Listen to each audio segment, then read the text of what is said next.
আমরা কেন চিন্তা করব? যারা প্রি ডায়াবেটিস বা বর্ডার লাইনে থাকে তাদের দেখা যায় যে কার্ডিওভাস্কুলার রিস্ক তাদের বেশি হয়ে যায়, হার্ট অ্যাটাক, স্ট্রোক এগুলোর ঝুঁকি তাদের বেশি। তাদের দেখা যায় কিছু আমরা বলি যে এই ডায়াবেটিসের যে অন্য যে জটিল এইগুলো কিছুটা হওয়ার সম্ভাবনা থাকে। সেই জন্য আমাদের কিন্তু এই বর্ডার লাইন ডায়াবেটিস বা প্রি ডায়াবেটিসটা এটা আমাদের নির্ধারণ করা দরকার।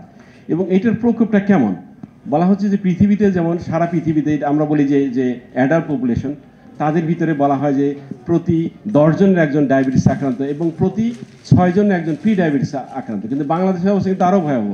বাংলাদেশে আমরা জানি যে আইডিএফ এর যে বুলেটিন অনুযায়ী যে বাংলাদেশে যে আমরা যারা এখানে আছি অ্যাডাল্ট পপুলেশনে, তাদের প্রতি 7 জনে একজন ডায়াবেটিস আক্রান্ত এবং প্রতি 4 জনে একজন বর্ডার লাইনে আক্রান্ত। তাহলে এটা কিন্তু খুব ভয়াবহ অবস্থা। তাহলে এই জন্যে কিন্তু আমাদের ডায়াবেটিসটা শনাক্ত করা দরকার যে আমি কি ডায়াবেটিসে আছি না বর্ডার লাইনে ডায়াবেটিস আছি। তো বর্ডার লাইন ডায়াবেটিস থাকলে আমাদের কি করণীয়?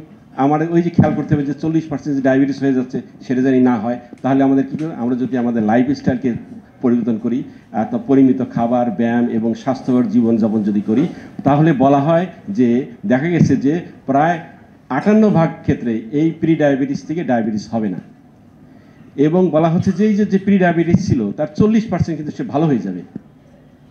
তাহলে এইখানে লাইফস্টাইল মডিফিকেশনের অনেক গুরুত্ব, অর্থাৎ একটা প্রি ডায়াবেটিক রোগী যদি থাকে তাহলে তার এই যে লাইফস্টাইল মডিফিকেশনের ক্ষেত্রে তার গুরুত্ব দিতে হবে। আর আরেকটা কথা যেটা ডক্টর সেলিম বলছিল যে ডায়াবেটিসের ঝুঁকি কী, তাহলে আমাদের এই ঝুঁকিটা জানার দরকার। এই যে ওয়ার্ল্ড হেলথ অর্গানাইজেশন এইবারের যে তাদের যে থিম বলা হচ্ছে break the barrier and bridge the gaps, অর্থাৎ এই যে ব্যারিয়ারগুলো কী কী, ডায়াবেটিস হওয়ার ঝুঁকিগুলো কী কী। ডায়াবেটিসের ঝুঁকির ভিতরে প্রথমে আমরা বলি যে আমরা যারা এই যে এশিয়ান, সাউথ এশিয়া, আমরা কিন্তু সবাই ঝুঁকিতে আছি রেস হিসাবে। 2 নম্বর হলো যে আমাদের যাদের নিকট আত্মীয়, বাবা মা ভাই বোন যারা ডায়াবেটিস আক্রান্ত তাদের কিন্তু ঝুঁকি বেশি। অর্থাৎ বলা হয় যে টাইপ 2 ক্ষেত্রে বলা হয় যে একটা যদি একজনের যদি থাকে, বাবা মা একজনের থাকে, তাহলে সন্তানের 30% ডায়াবেটিস হওয়ার ঝুঁকি। যদি 2 জনের থাকে তাহলে 70% ডায়াবেটিস হওয়ার ঝুঁকি। আমার একজন ভাই বোনের ডায়াবেটিস আছে, তাহলে আরেকজন ভাই বোনের প্রায় 10% ডায়াবেটিস হওয়ার ঝুঁকি। তাহলে এই যে এই ফ্যামিলিতে যদি থাকে তাহলে কিন্তু ডায়াবেটিসের ঝুঁকিটা বেশি। তারপরে যদি ওজন বেড়ে যায় তার ডায়াবেটিসের ঝুঁকি বেশি, বয়স বাড়ার সাথে ডায়াবেটিসের ঝুঁকি বাড়তে থাকে।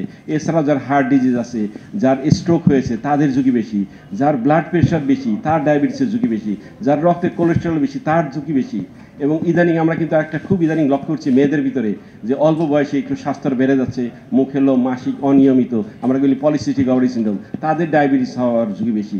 যেসব মায়েদের আগে গর্ভকালীন ডায়াবেটিস ছিল অথবা তারা দেখা যাচ্ছে 9 পাউন্ডের বেশি অর্থাৎ বেশি ওজনের বাচ্চা যারা প্রসব করেছে তাদের ডায়াবেটিসের ঝুঁকি বেশি। তাহলে এই যে যাদের ডায়াবেটিসের ঝুঁকি আছে আমাদের কিন্তু তাহলে এইখানে অ্যাড্রেস করতে হবে। আমি কিন্তু আমার যেমন এশিয়ান সাউথ, আমার এখানে কিছু করার নাই, বাবা মার আছে এখানেও আমার কিছু করার নাই, আমার বয়স বেড়ে যাচ্ছে এখানেও কিন্তু আমার কিছু করণীয়। আমার করণীয় আছে কোথায়? আমার ওজনটাকে জানি আমি নিয়ন্ত্রণ করতে পারি, আমার লাইফস্টাইল, আমাকে কায়িক পরিশ্রম করতে হবে, আমাকে ব্যায়াম করতে হবে, আমার ডায়াবেটিস, আমার প্রেশার কন্ট্রোল করতে হবে, কোলেস্ট্রল কন্ট্রোল করতে হবে। তাহলেই কিন্তু আমি এই ঝুঁকিগুলো যদি প্রতিরোধ করতে পারি তাহলে কিন্তু আমি যে ডায়াবেটিস হওয়ার আগেই কিন্তু আমি সতর্ক করতে পারবো এবং ডায়াবেটিসকে শনাক্ত করতে হবে, তারপরে আমাদের চিকিৎসা দিতে হবে। তাহলে কিন্তু এই যে ডায়াবেটিসের যে ভয়াবহতা এটাকে আমরা মোকাবেলা করতে পারবো। ধন্যবাদ সবাইকে। ধন্যবাদ ডক্টর হাবিবুর রহমান স্যার। এবার আপনাদের দুজন সাংবাদিক ভাই আমাদের সাথে আছেন, ডাক্তার তৌহিদুল ইসলাম মিন্টু। আমরা